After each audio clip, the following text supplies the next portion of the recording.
भगवान शिव ने बताया है कि कलयुग की स्त्रियों किस शाप के कारण पराये पुरुषों में रत रहती हैं। मित्रों, एक बार देवी पार्वती भगवान शिव जी को मिलने आती है और कहती है, हे स्वामी, आज मैं मृत्यु लोक पर ब्राह्मण कर रही थी। तब मैंने देखा कि कई स्त्रियां अपने पति को धोखे में रखकर पराये पुरुषों में रत रहती हैं। हे प्रभु, मैं जानना चाहती हूं वह कौन सा शाप स्त्रियों को कलयुग ने दिया था, जिस कारण से स्त्रियां आज उन्मत्त होकर जी रही हैं, हर दूसरी स्त्री पति या पिता को धोखे में रख रही हैं तथा स्वेच्छाचारिणी बन रही हैं। हे प्राणनाथ, कृपा करें और मेरी इन आशंकाओं को दूर करें। तब मित्रों भगवान शिव कहते हैं, हे देवी पार्वती, आज आपने जो कलयुग की स्त्रियों के विषय में प्रश्न किए हैं वह एक अटल सत्य है।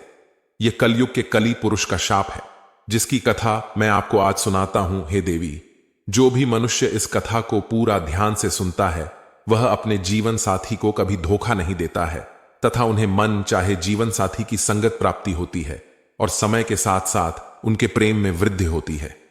हे देवी पार्वती, मेरा आपसे निवेदन है, आप इस कथा का श्रवण और प्रसार अवश्य करें ताकि हर एक पति पत्नी के बीच प्रेम और स्नेह की कभी कमी ना हो और वे हमेशा एक दूसरे के प्रति एक निष्ठ काम भाव रखें और उन्हें मन चाहे वर की प्राप्ति होती है। मित्रों, भगवान शिव कहते हैं, हे देवी पार्वती, यह एक सत्य घटना पर आधारित कथा है जो कि आज से 5 साल पुरानी है, जब कल युग शुरू हो रहा था। निषेध देश के वीर सेन पुत्र नल नाम के एक राजा थे।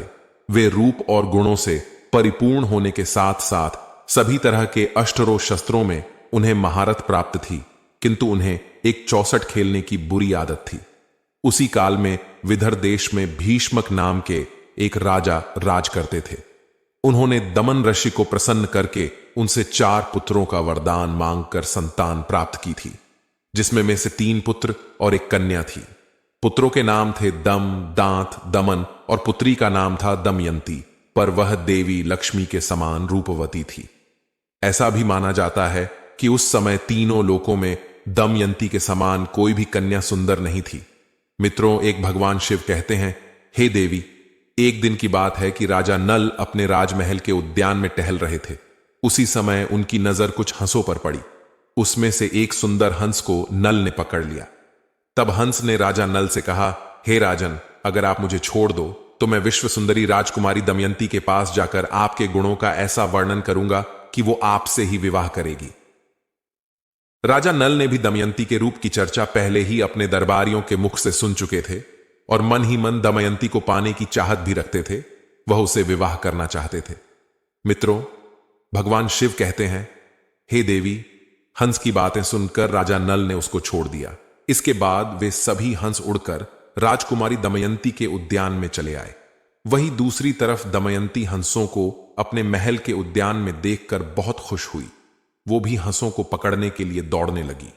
उसने जिस हंस को पकड़ा तभी वो हंस बोल उठा, हे रानी दमयंती, निषेध देश का एक नल नाम का राजा है। वह राजा बहुत ही सुंदर है। मनुष्यों में उसके समान सुंदर और कोई भी नहीं। वह मानो साक्षात कामदेव का ही स्वरूप हो। यदि तुम उनसे विवाह कर लो तो तुम्हारा जन्म और रूप दोनों ही सफल हो जाएगा। जैसे तुम स्त्रियों में सबसे रूपवती हो, वैसे है कि राजा नल पुरुषों में सबसे सुंदर है। तुम दोनों की जोड़ी उत्तम रहेगी। हंसों की यह बातें सुनकर दमयंती के मन में भी राजा नल से मिलने की लालसा जाग उठी। इसके बाद दमयंती ने कहा, प्रिय हंस, तुम राजा नल तक मेरा प्रेम संदेशा पहुंचा दो। मित्रों, भगवान शिव कहते हैं, हे देवी। फिर हंस ने लौटकर राजा नल को दमयंती का संदेशा भी दिया। इधर दमयंती दिन रात राजा नल का ही ध्यान करती रहती है। वो उनसे मिलने को व्याकुल हो रही थी, लेकिन उसे समझ में नहीं आ रहा था कि वो कैसे उनसे मिलकर अपने दिल की बात करे। नल के वियोग में दमयंती का शरीर और दुबला होता गया। वह कमजोर सी दिखने लगे। फिर कुछ दिनों के बाद राजा भीष्मक ने सोचा कि मेरी पुत्री विवाह योग्य हो गई है तथा दमयंती के पिता ने उसके स्वयंवर का आयोजन किया, जिसमें सभी देशों के राजा को सवायंवर के लिए बुलाया गया। स्वयंवर का निमंत्रण मिलने के बाद सभी देश के राजा वहां पहुंचने लगे। उधर जब नारद से सभी देवताओं को भी दमयंती के स्वयंवर का समाचार मिला तो इंद्र और सभी लोग पाल विदर्भ देश के लिए निकल पड़े। राजा नल को भी संदेशा भेजा गया तो वे भी तुरंत ही दमयंती के स्वयंवर के लिए चल पड़े। मित्रों, भगवान शिव कहते हैं, हे देवी पार्वती, नल के रूप को देखकर इंद्र ने रास्ते में ही अपने विमान को खड़ा कर दिया। अपनी राह में राजा नल ने जब सभी देवताओं को देखा तो अपने रथ से नीचे उतरकर उन सबको प्रणाम किया। इंद्र ने राजा नल से कहा, हे वत्स, राजन नल, आप बहुत रूपवान और गुणवान हैं। कृपा करके आप हम लोगों के दूत बन जाए। आप हमारे दूत बनकर दमयंती के पास जाएं और कहें कि इंद्र, वरुण, अग्नि, कुबेर और यम देवता तुम्हारे पास आकर तुमसे विवाह करना चाहते हैं। इनमें से तुम जिसे चाहो उस देवता को अपना पति स्वीकार कर लो। मित्रों, यह सुनने बाद नल ने दोनों हाथ जोड़ते हुए देवताओं से कहा, हे प्रभु, मैं एक दूत बनकर वहां कैसे जा सकता हूं, जबकि मेरा और आप लोगों का वहां जाने का एक ही उद्देश्य है। इसीलिए मैं आपका दूत बनकर वहां नहीं जा सकता। आप लोग कृपया इस विषय में मुझे माफ करें। तब देवताओं ने कहा, हे नल, तुम देवताओं का कहां टाल रहे हो, फिर सोच लो। इंद्र की ऐसी कठोर वाणी सुनकर राजा नल देवताओं के दूत बनने को तैयार हो गए और उन्होंने इंद्र की आज्ञा से राजमहल में प्रवेश किया। तब दमयंती और उसकी सहेलियां भी नल के रूप को देखकर मुग्ध हो गईं और शर्म के मारे कुछ ना बोल पा रही थीं। तब नल ने कहा, मैं यहां देवताओं का दूत बनकर आया हूं। हे दमयंती, स्वर्ग के देवता तुम्हारे साथ विवाह करना चाहते हैं। तुम किसी भी एक देवता को चुन लो और विवाह कर लो। यही संदेश लेकर मैं तुम्हारे पास आया हूं।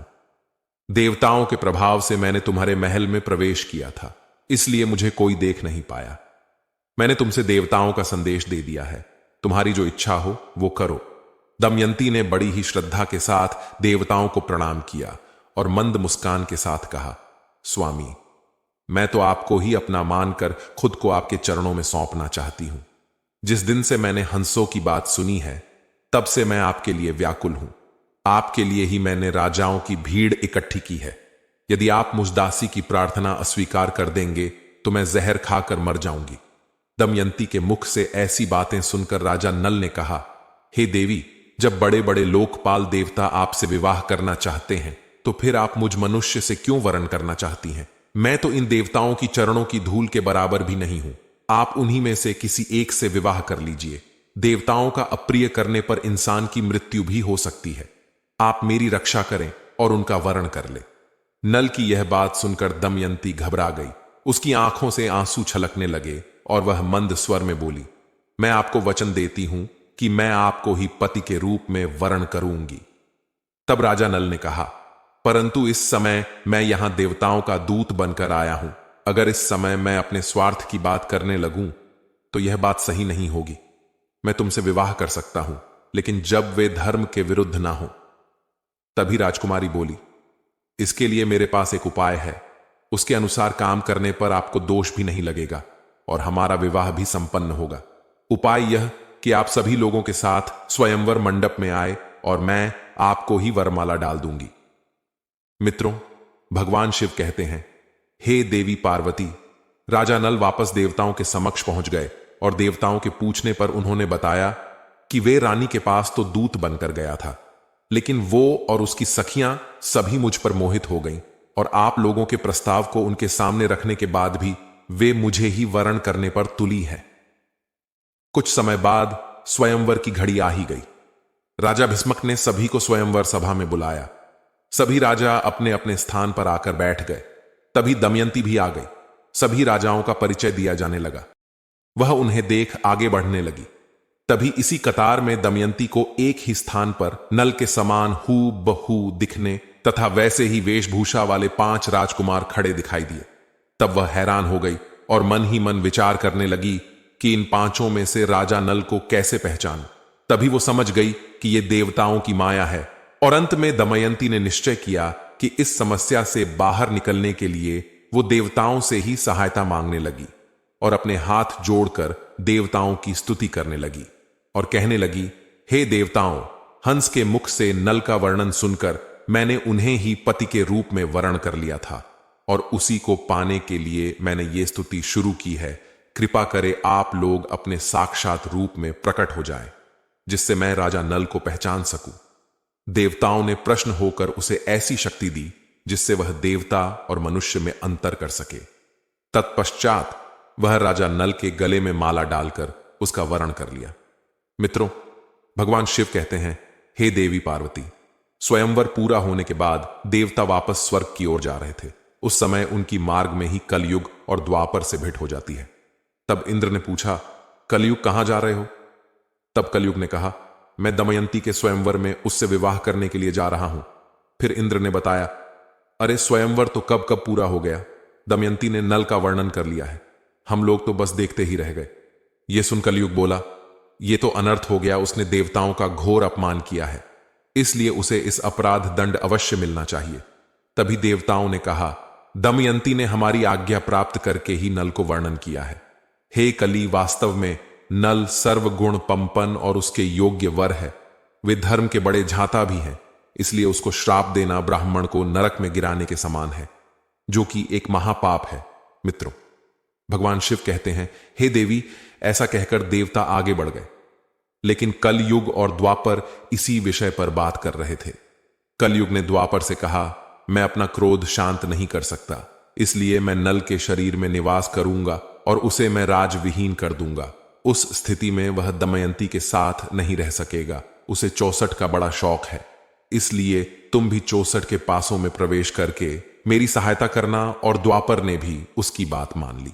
इसके बाद द्वापर और कलयुग दोनों ही नल की राजधानी गए, लेकिन कली को नल के शरीर में प्रवेश करने का कोई मार्ग नहीं मिल रहा था। वो सिर्फ एक अवसर चाहता था, नल के शरीर में प्रवेश करने का। इसी तरह समय बीतता गया, लेकिन कलयुग कुछ न कर पाया।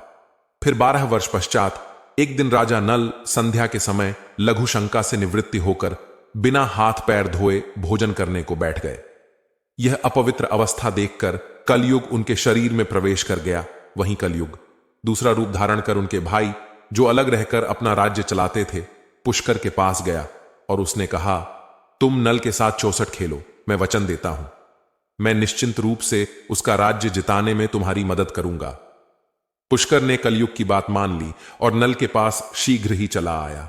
जब पुष्कर ने राजा नल को जुआ खेलने के लिए ललकारा, तो राजा नल दमयंती के सामने उसकी ललकार सह न सके। राजा नल ने 64 खेलने का निश्चय किया। फिर खेल प्रारंभ हुआ। उस समय नल के शरीर में कलयुग प्रवेश कर चुका था और पासों में द्वापर पर था, इसीलिए नल जो कुछ भी जुए में लगाते वो हार जाते। प्रजा ने राजा को रोकना चाहा, लेकिन वह अब कुछ हारते तक नहीं रुके। जब मंत्रियों ने रानी तक राजा को रोकने का संदेश पहुंचाया, तब दमयंती ने राजा से कहा, हे स्वामी, आपकी सारी प्रजा आपके दुख के कारण अचेत हुई जा रही है। इतना कहकर दमयंती भी रोने लगी, लेकिन राजा नल कलयुग के वश में होने के कारण उसकी एक बात भी नहीं सुन रहे थे और जुआ खेलते रहे। द्वापर का पासों पर नियंत्रण था, इसलिए राजा नल जो भी पासे फेंकते थे उनके प्रतिकूल ही पड़ते। जब दमयंती ने यह सब देखा, तो राजा नल के सारथी को बुलाकर बच्चों को रथ में बिठाकर कुंडी नगर को भेज दिया। इसके बाद पुष्कर ने राजा नल का सारा धन 64 में जीत लिया और बोला, क्या तुम्हारे पास दांव पर लगाने के लिए कुछ और भी है? अगर तुम दमयंती को दांव पर लगाने के लायक समझो तो उसे भी लगा सकते हो, बदले में मैं सब कुछ वापस लौटा दूंगा। लेकिन राजा नल ने दमयंती को दांव पर नहीं लगाया। 64 में सब कुछ हारने के बाद राजा नल और दमयंती जंगल जंगल भटकने लगे, तो उन्हें भोजन तक नसीब नहीं होता था। एक दिन राजा नल ने देखा कि कई पक्षी उनके पास आकर बैठ गए। उन पक्षियों के पंख सोने के समान चमक रहे थे। नल ने सोचा कि अगर मैं इन पक्षियों के पंख प्राप्त कर लूं तो इनसे कुछ धन मिल सकता है। ऐसा सोचकर उन्हें पकड़ने के लिए नल ने उन पर अपने पहने हुए वस्त्र डाल दी, लेकिन पक्षी उनके वस्त्र भी लेकर उड़ गया। असल वे में पक्षी नहीं थे। राजा के पास जो राजसी वस्त्र थे वे कलयुग पक्षी बनकर उसे भी छीनने को आया था। नल अब नंगे होकर बड़ी ही खिन्नता के साथ ऊपर देखता हुआ रह गया और मायूस होकर वह दमयंती के पास पहुंचा और उसे सामने के मार्ग दिखाने लगा। दमयंती, तुम देख रही हो यहां बहुत से रास्ते हैं। अवंती की ओर जाता है, दूसरा पर्वत होकर दक्षिण देश को सामने विंध्याचल पर्वत है। यह पियोशनी नदी समुद्र में मिलती है और यह कौशल देश का मार्ग है। राजा नल का दुख और लाचारी देखकर दमयंती की आंखें आंसुओं से भर गईं। नल से कहा, क्या आपको लगता है कि मैं आपको छोड़कर अकेली कहीं जा सकती हूं? मैं आपके साथ रहकर ही आपके दुखों को बांटना चाहती हूं। दुख में आपका साथ देना मेरा पहले धर्म है। ऐसा कहकर नल के मन के दुखों को हल्का कर देती है। उस समय नल के शरीर पर एक भी वस्त्र नहीं था और ना ही जमीन पर सोने या बैठने के लिए कोई वस्त्र था। मित्रों, भगवान शिव कहते हैं, हे देवी, नल और दमयंती के साथ कलयुग ने अपना क्रोध इस प्रकार से निकाला। फिर संध्या समय वे दोनों वहीं पर ही सो गए। कुछ समय बाद नल गहरी सोच में पड़ गया और मन ही मन कहता है कि ये मुझसे बड़ा प्रेम करती है। प्रेम के कारण ही उसे इतना दुख झेलना पड़ रहा है। फिर राजा नल ने सोचा कि इसे छोड़कर चला जाऊं तो संभव है कि इसे इन दुखों से राहत मिल जाए और ये चलते चलते अपनी पिता के राज्य को चली जाए। ये सोचकर उसने दमयंती की साड़ी को फाड़कर अपना शरीर ढक लिया। दमयंती गहरी निद्रा में थी और नल उसे छोड़कर निकल गए। दरअसल शरीर में कलयुग का प्रवेश होने के कारण राजा नल की बुद्धि नष्ट हो गई थी, इसलिए वे अपनी पत्नी को वन में अकेला छोड़कर वहां से चले गए। जब दमयंती की नींद टूटी तब उसने देखा कि राजा नल वहां नहीं है। ये देख वह चौंक गई और राजा नल को पुकारने लगी। जब दमयंती को राजा नल बहुत देर तक दिखाई नहीं पड़े तो वह जोर जोर से रोने लगे और भटकती हुई जंगल के बीच पहुंच गई। वहां एक बड़े से अजगर ने दमयंती पर हमला कर दिया और दमयंती चिल्लाने लगी। तब उसके स्वर एक व्याध के कान में पड़े। वह उधर ही घूम रहा था। वह दौड़कर वहां आया और यह देखकर कि दमयंती को अजगर निगल रहा है, तभी उस शिकारी ने तेज बाणों से उस अजगर का मुंह चीर डाला। फिर उसने दमयंती को अजगर से छुड़ाकर सहारा देकर भोजन करवाया। तुम कौन हो? किस कष्ट के कारण इस वन में भटक रही हो? दमयंती की सुंदरता चाल देखकर वह व्याध उस पर अत्यंत मोहित हो चुका था। वह दमयंती से मीठी मीठी बातें करके उसे अपने वश में करने की कोशिश करने लगा। दमयंती को उसके मन के भाव समझ में आ गए। उसने ने उसकी वासना को बहुत रोकना चाहा, लेकिन जब वे किसी भी प्रकार से नहीं माना तो उसने उसे शाप दे दिया कि मैंने राजा नल के अलावा किसी और का भी चिंतन कभी नहीं किया, और अगर यह सत्य हो तो यह व्याध अभी भस्म होकर मर जाए। ये मेरा शाप है। दमयंती के इतना कहते ही व्याध के प्राण पखेरु उड़ गए। उसके मर जाने के बाद दमयंती इस भयंकर वन में खो चुकी थी। फिर रास्ते में मिले लोगों से पूछती हुई उत्तर की ओर बढ़ने लगी। भटकते हुए 3 दिन और 3 रात बीत गए और फिर वो अगले दिन शाम के समय राजा सुबाहु के राज्य में जा पहुंची। मित्रों, भगवान शिव कहते हैं, हे देवी पार्वती, वहां उसे सब लोग पागल समझ रहे थे। बच्चे उसे परेशान कर रहे थे। तभी उस राज्य की राजमाता की नजर दमयंती पर पड़ी। राजमाता ने अपनी दासी से कहकर उसे अपने पास बुलवा लिया और उससे पूछा, हे सुंदरी, तुम कौन हो और ऐसे घूमते हुए तुम्हें डर नहीं है? तब दमयंती ने कहा, मैं एक पतिव्रता स्त्री हूं। मैं कुलीन हूं और राजा की धर्मपत्नी हूं। ठीक है, तुम महल में ही रह जाओ। मैं यहां रह तो जाऊंगी, परंतु मेरी 3 शर्तें हैं। मैं झूठा नहीं खाऊंगी, कभी भी पैर नहीं धोऊंगी और पर पुरुष से बात नहीं करूंगी। तब राजमाता कहती है, हां ठीक है, तुम्हारी शर्तें मंजूर हैं। मित्रों, भगवान शिव कहते हैं, हे देवी पार्वती। वही दूसरी तरफ राजा नल जंगल में भटक रहा था। तो उसी समय जंगल में आग लगी थी। तभी नल को किसी के चिल्लाने की आवाज आ रही थी। वह उस तरफ दौड़ पड़ा। वहां पहुंचकर उन्होंने देखा कि नागराज कुंडली मारकर बैठे हुए हैं। उसने नल से कहा, राजन, मैं करक कोटक नाम का सर्फ हूं। मैंने नारद मुनि को धोखा दिया था, तो इसलिए उन्होंने शाप दिया कि जब तक राजा नल तुम्हें ना उठा ले तब तक यही पड़े रहना। उनके उठाने पर ही तुम्हें इस शाप से मुक्ति मिल जाएगी। उनके शाप के कारण कई सालों से मैं यहां से एक भी कदम आगे नहीं बढ़ा। हे राजन, तुम मेरी रक्षा करो, फिर मैं तुम्हें तुम्हारे हित की बात बताऊंगा और तुम्हारा मित्र बन जाऊंगा। मेरे वजन से मत डरो। मैं अभी हल्का हो जाता हूं। और देखते ही देखते नागराज अंगूठे के बराबर हो गए। इसके बाद नल उसे उठाकर जंगल से बाहर ले आए। फिर कर्क कोटक ने कहा, हे राजन, अब तुम अभी मुझे जमीन पर मत रखना, कुछ कदम गिनकर चलो। तब राजा 1 2 3 करते हुए राजा नल ने यूं ही पृथ्वी पर 10वां कदम रखा। तभी कर्क कोटक ने उसे डस लिया। उसका नियम था कि जब भी कोई 10 बोले वह उन्हें डस लेता था। मित्रों, तब वह राजा नल अचंभित रह गए और फिर कर्क कोटक ने कहा, हे राजन, तुम्हें कोई पहचान ना सके, इसीलिए मैंने डस के तुम्हारा रूप बदल दिया है। कलयुग ने तुम्हें बहुत दुख दिया था, अब मेरे विष के कारण वह तुम्हारे शरीर में बहुत दुखी रहेगा। तुमने मेरी रक्षा की है, मेरे विष के कारण तुम्हें हिंसक पशु पक्षी या फिर शत्रु का भी कोई भय नहीं रहेगा। अब तुम पर किसी भी विष का प्रभाव नहीं होगा और युद्ध में हमेशा तुम्हारी जीत होगी। करक कोटक ने राजा नल को दिव्य वस्त्र भी दिए और फिर वहां से अंतर ध्यान हो गया। मित्रों, भगवान शिव कहते हैं, हे देवी, उसके बाद राजा नल वहां से चलते हुए राजा राथुपद की राजधानी अयोध्या में पहुंचे। फिर उन्होंने दरबार में पहुंचकर राजा से कहा, मेरा नाम बाहुक है, मैं घोड़ों को हाँकने और उन्हें तरह तरह की चालें सिखाने का काम करता हूं। घोड़ विद्या में मेरे जैसा निपुण इस समय पृथ्वी पर और कोई भी नहीं। बाहुक की बातें सुनकर उसे राजा अपने पास रख लेते हैं। उन दोनों की अच्छी मित्रता बन जाती है। राजा नल को गुड़ विद्या सिखाते हैं और नल राजा को 64 का खेल सिखाते हैं। अब इसी तरह कुछ दिन बीत जाते हैं।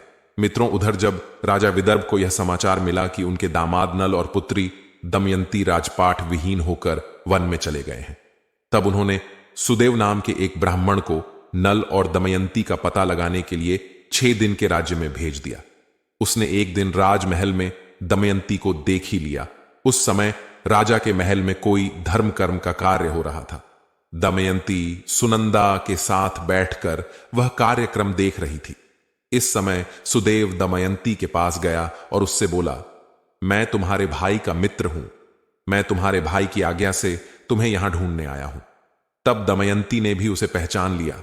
वे सबका कुशल मंगल पूछने लगे और पूछते पूछते रो पड़ी। तब सुनंदा दमयंती को रोता देख घबरा गई और उसने अपनी माता के पास जाकर उन्हें सारी बात बताई। राजमाता तुरंत अपने महल से बाहर निकल कर आई और ब्राह्मण के पास जाकर पूछने लगी, हे सुदेव, यह किसकी पत्नी है, किसकी पुत्री है, अपने घर वालों से बिछड़ कैसे गई? तब सुदेव ने उनका पूरा परिचय दिया। उसके बाद सुनंदा ने अपने हाथों से दमयंती को स्नान कराया, जिससे उसके बाहों का तिल चंद्रमा के समान चमकने लगा। उसके ललाट का वह तिल देखकर सुनंदा राजमाता दोनों ही रो पड़े, क्योंकि राजमाता दमयंती की मौसी थी और उसने यह बात उनसे छुपाई हुई थी। भगवान शिव कहते हैं, हे देवी, फिर दमयंती अपने पिता के घर को चली जाती है। उस समय दमयंती सुदेव से कहती है कि वह उसके पति को ढूंढ ले और कहती है, हे सुदेव, हो सके मेरे पति शर्म के कारण तुमसे न मिले और गुप्त रहकर अपना जीवन बिता रहे होंगे। तब तुम उनसे कहना, वाहरी मेरे प्यारे छलिए, तुम मेरी साड़ी में से आधा वस्त्र फाड़ कर चले गए। आपकी दासी उसी अवस्था में आपका इंतजार कर रही है। मित्रों, ब्राह्मण नल को ढूंढने निकल पड़े। बहुत दिनों के बाद एक ब्राह्मण वापस आया। उसने दमयंती से कहा, मैंने राजा के रथुपर्ण के पास जाकर भरी सभा में आपकी बात दोहराई तो किसी से कोई जवाब नहीं मिला, लेकिन जब मैं वहां से वापस आने लगा तब बाहुक नाम के एक सारथी ने मुझे एकांत में बुलाया। बाहुक शरीर से अत्यंत कुरूप और उसके हाथ छोटे छोटे थे। वह लंबी लंबी सांस लेकर रोता हुआ मुझसे कहने लगा, उच्च कुल की स्त्रियों के पति उन्हें छोड़ भी देते हैं तो फिर भी वे अपने शील की रक्षा करती हैं क्या? मति भ्रष्ट करने वाला पुरुष उस समय विपत्ति के कारण दुखी और अचेत था, इसलिए उस पर क्रोध करना उचित नहीं। जब वह अपनी प्राण रक्षा के लिए जीविका चला रहा था तब पक्षी भी उसके वस्त्र लेकर भी उड़ गए। मित्रों, भगवान शिव कहते हैं, हे देवी पार्वती, जब ब्राह्मण ने ये बातें दमयंती से कही तब उसकी आंखों में आंसू भर गए। रोते हुए उसने अपनी माता को सारी बात बताई। तब दमयंती की माता ने कहा कि यह बात वह अपने पिता से ना कहे, मैं सुदेव ब्राह्मण को इस काम के लिए भेजती हूं। तब दमयंती ने सुदेव से कहा, हे सुदेव, आप जल्द से जल्द अयोध्या नगरी पहुंचे और वहां पहुंचकर राजा रथुपूर्ण से कहना कि दमयंती फिर से सवायंबर कर पति का चुनाव करना चाहती है। वहां बड़े बड़े राजा और राजकुमार आ रहे हैं और स्वयंवर की तिथि कल ही है, इसलिए अगर आप पहुंच सके तो वहां चले जाएं। जीने अथवा मरने का किसी को पता नहीं है, इसलिए राजकुमारी दमयंती कल श्याम से पहले ही पति का वर्णन करेगी। ये बात सुनकर सुदेव अयोध्या गए और उन्होंने राजा रथुपर्ण से यह सब बातें बता दी। सुदेव की बातें सुनकर राजा ने बाहुक को बुलाया और कहा, हमें जल्द से जल्द विदर्भ देश में पहुंचना है। मित्रों, ऐसी बातें सुनकर जैसे नल का कलेजा ही फट गया और उसने सोचा कि यह संभव नहीं है कि दमयंती दूसरा विवाह करना चाहती है। फिर नल और रथुपूर्ण शीघ्रता से रथ में बैठकर विदर्भ में आते हैं। घोड़ों की चाल से दमयंती को पता लग जाता है कि हो ना हो इस रथ का सारथी स्वयं राजा नल ही है। जब उसने खिड़की से बाहर झांक कर देखा तो एक कुरूप व्यक्ति घोड़ों की सेवा कर रहा था। दमयंती को पता लग गया कि वही राजा नल है। वह दौड़ते हुए उनके पास गई और उसे गले से लगा लिया। तभी बाहुक ने करक कोटक नाग के जो वस्त्र पहने हुए थे उसे उतार दिए और पत्नी के सच्चे प्रेम के कारण कलयुग का असर समाप्त हो गया, जिस कारण से वह राजा नल के शरीर से बाहर आता है और दमयंती का पति के प्रति प्रेम भाव देखकर, उसे अत्यधिक प्रेम देखकर उससे घृणा हो जाती है। वही राजा नल अपने असली रूप में वापस आ जाते हैं, किंतु अभी भी द्वापर युग काल थोड़ा श्रेष्ठ था, जिस कारण से कली नल और दमयंती को अपने काबू में नहीं कर पाया और उसने क्रोधित होकर दमयंती को शाप दिया कि हे दमयंती, आज तो तुम मेरे वशीभूत नहीं हो पाई, अपितु मैं कलयुग की नारियों को यह शाप देता हूं। मित्रों, भगवान शिव कहते हैं, हे देवी पार्वती, अब मैं आपके सारे प्रश्नों के उत्तर देता हूं। हे गौरी, कलयुग कहता है कि यह स्त्रियां आलसी बन जाएंगी, देर से उठेंगी, पति के साथ ही भोजन करेंगी, वह अपने पति से संतुष्ट नहीं रहेंगी और अधिक धन की लालची बन जाएंगी। कलयुग में स्त्रियों का राज हो जाएगा। पुत्रवधू धन कमाने के लिए घर से बाहर जाएगी। उन्हें पति से अधिक प्राय पुरुषों पसंद होंगे और वह सही समय पर विवाह नहीं करेंगी। स्त्री को जो मां बनने का वरदान मिला है उसका भी अपमान करेंगी और स्वयं बच्चे को जन्म नहीं देना चाहेंगी। भगवान शिव कहते हैं, हे पार्वती, कलयुग की स्त्री काम वस्त्र धारण करेंगी, उनका प्रेम भी झूठा होगा, छोटे बाल कटवाएंगी, अपने बच्चों और परिवार की परवरिश भी नहीं करेंगी तथा अपने घर के वृद्ध लोगों को घर से बाहर निकाल देंगी। हे गौरी, कुंवारी कन्या देवी का रूप है, वो भी विवाह से पहले गर्भवती हो जाएंगी। पूजा पाठ में मन नहीं लगेगा, केवल दिखावे के लिए पूजा करेंगी, किंतु जो लोग धर्म का पालन करते हुए बीबीए ईश्वर का नाम स्मरण करते हैं उन्हें मुक्ति मिल जाती है। जो देवी पति की सच्ची सेवा करती है वह देवी के समान होती है। उन पर मेरा आशीर्वाद सदैव बना रहेगा। अगर यह कथा आपको अच्छी लगी हो तो चैनल को सब्सक्राइब, वीडियो को लाइक और शेयर करना न भूले। दोस्तों, मिलते हैं अगली वीडियो में, तब तक ले लिए धन्यवाद।